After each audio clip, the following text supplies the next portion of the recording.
But this tweet from Kim Iversen is how I came about it. And this is what she says. This is exactly what I saw in the West Bank back in the fall of 2019. Kim went to visit Palestine in the West Bank.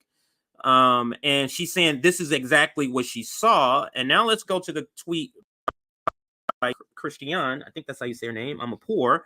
And she says, in her latest report, documents how West Bank settlers are escalating attacks on Palestinians despite calls from President Biden for Israel to sanction settler extremism. So this, I think she's going to be reporting on the full report this weekend upcoming, but let's listen to some of this reporting about unhinged Israeli settlers in the West Bank. We stop at a service station in the occupied Palestinian West Bank. A man in military fatigues demands to check our IDs. He said, I have the right to secure this area, and I need to check who you are and what you're doing here. He has no identifying insignia, won't tell us who he is, but he's got a gun. So we oblige. We're confused, and we're not the only ones. CNN obtained this video from inside Hebron, a divided city, filmed a few days after the Hamas October 7 attack. You hear what? Now, if you don't see, they're saying you're not a soldier. You are a settler. But they're...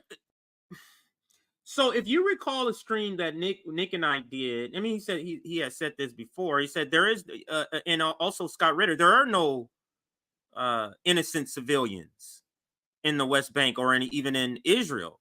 And to Nick's point that he made, and I think it was the same stream or maybe a subsequent stream, he made this point that it is required when you hit 18 that you go into the IDF. I had a story, and I'll get to that story, that you go into the IDF, but then you go out and now you're a settler. But, and they're going to get to this report, Israel, a lot of times, the state of Israel occupied those former IDF officers who are now quote unquote civilians, but so they're acting in the same soldier capacity without officially being soldiers. That's essentially what's happening in the West Bank. So they're saying, oh, we don't control the West Bank. No, it's not, because you have settlers there who are trained by the IDF doing the same job. And that's what this man is saying here, who lives in the West Bank. He said, you're not a fucking soldier, bro. CNN obtained this video from inside Hebron, a divided city, filmed a few days after the Hamas October 7 attack.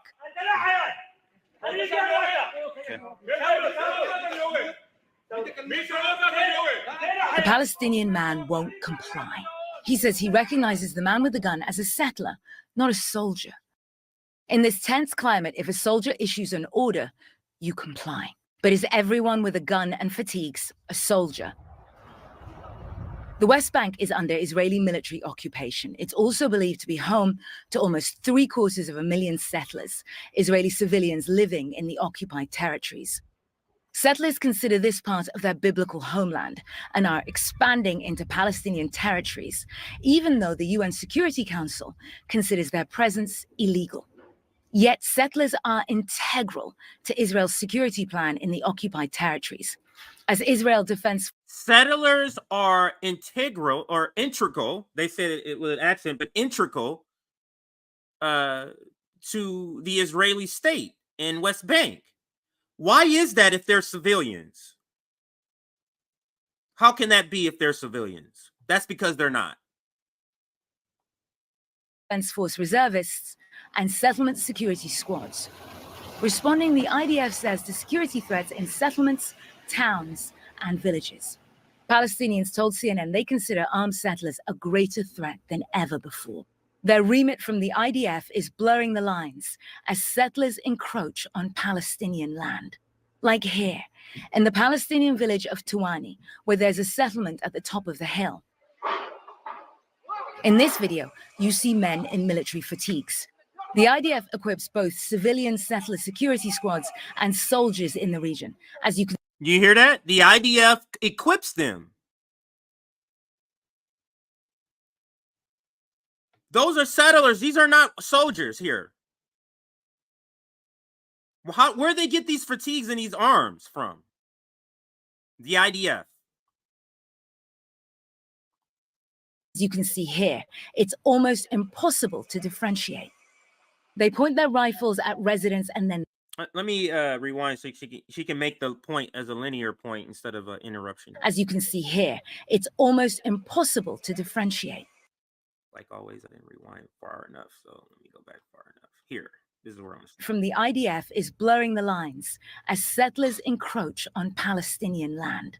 Like here, in the Palestinian village of Tuwani, where there's a settlement at the top of the hill. In this video, you see men in military fatigues. The IDF equips both civilian settler security squads and soldiers in the region. As you can see here, it's almost impossible to differentiate. They point their rifles at residents and then they shoot, according to eyewitnesses. CNN shared the images we gathered in the West Bank with a senior IDF official who was unable to tell us who here is in the IDF and who is not. We asked how then are Palestinians expected to differentiate? The official told CNN there have been cases of reservists who did not act in accordance with army standards, adding there is no place in the IDF for such behavior. Every case that breaches army standards will be investigated. Palestinians, the official said, should contact their local brigade. But Palestinian rights activist and local resident Basil Adra says settlers in military fatigues are forcing Palestinians off their land. These settlers and with their guns, and they're pointing it to the head of the residents, and they tell them, if you don't leave in 24 hours, we will shot you. So the family would understand that they're not playing. It's a serious threat of killing if you don't leave your home. That led for like 35 families to leave. And these settlers have been wearing uniform also. Settlers have heavyweight support in Israel's far-right government. Itamar Ben-Gvir, Minister for National Security, settler.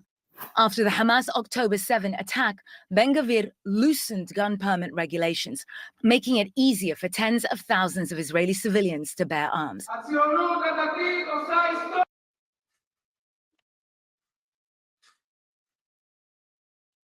So these are the innocent people that they're talking about.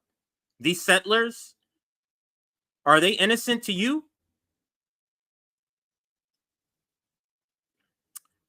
Just for the sake of time, I'm not going to be able to play a little more of this. I got to get on to the next item, and maybe I'll cover it again but there's another piece to this segment I want to add because of that last person, the support they're getting from that guy, the elected official.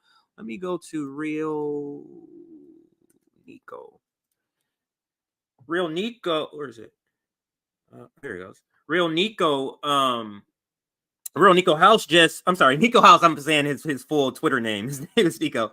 But here's another tidbit of a receipt about this particular guy. His name is Ben Jarvi. I always say his name wrong. I'll just give you his title. Israeli National Security Minister says he wants to kill one Palestinian prisoner every day. All of the Israeli hostages are not returned home. If he cares that much, why didn't he pressure Netanyahu to take the deal to return? So this is that person, the person who supports the settlers in the West Bank, the one who loosened the gun laws so more settlers could carry guns to terrorize the Palestinians and move them off kick them out of their homes. This is that guy. Let's listen to what Nico House says on Israeli National Security Minister Ben-Gvir is calling for the execution of one Palestinian prisoner associated with Hamas per day. I'm gonna put this full screen so you can see the whole thing. Are not returned to Israel. I don't even know where to start with how fucked up this is, but we're gonna try. First of all, this isn't even like a new sentiment for Ben. This man was trying to execute Palestinian prisoners last month. Like, this isn't even like a Christmas wish for this man or a Hanukkah wish. He's just a sociopath 24/7. Not to mention, when he made this damn stupid statement, he didn't even think, what if I say something like this and Hamas is like, oh, really? That's fine. We'll just execute your prisoners if you want to play that game. Speaking of which, could you imagine if Hamas had said we were going to execute one Israeli prisoner a day until all of the Palestinians are freed from Israel? The world would go insane. Mainstream media would justify even further the genocide happening in Gaza, and Zionists would see that as a reason to decimate Gaza in a way worse than what they're already doing.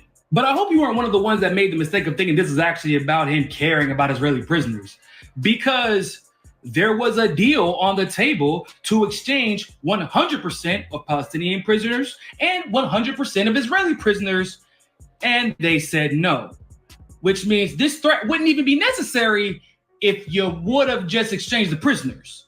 But you're more concerned about killing Palestinians than you are about saving Israelis.